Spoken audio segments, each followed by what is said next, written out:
lelah, darah tinggi, kolesterol dan apa? Oh, Darah banyak. tinggi. Dua dekat pakai kot lah juganya. Kalau ngoyak Februar. Februar tu Februar besar mana sebelum makan? besar jugalah. Ya. Dalam berapa? 6 cm ke 7 cm? Besar jugalah. Besar.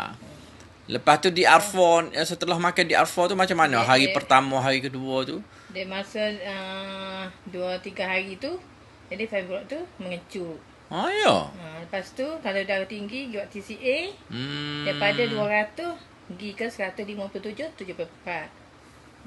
Alhamdulillah. Asma pun okey, tak ada, jadi boleh tidur dah malam-malam dia. Ya. Masa berapa hari tu Kak Long ambil? Dia masa seminggu. Seminggu Kak Long ambil apa? Kapsul dengan kopi kau macam mana tu? Minum kopi dengan kapsul capur sekali. Capur sekali lah. Buku kapsul tu capur sekali. 2 pagi, 2 malam. 2 pagi dan 2 malam. Capur dengan kopi lah. Alhamdulillah. Sekarang ni macam mana? Sekarang sudah okey hari ke berapa ni? Hari ke 7 ke 8? Lebih kurang 2 minggu. Ya, 2 minggu dah. 2 minggu dah. Jadi tubuh pun rasa Okey sihat.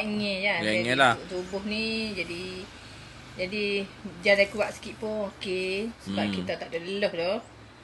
Jadi slow, jadi okey lah. Jalan gapo-gapo sihat dah. Darah tinggi pun tunggu ni. Okey. Alhamdulillah. Okeylah, terima kasih ya share.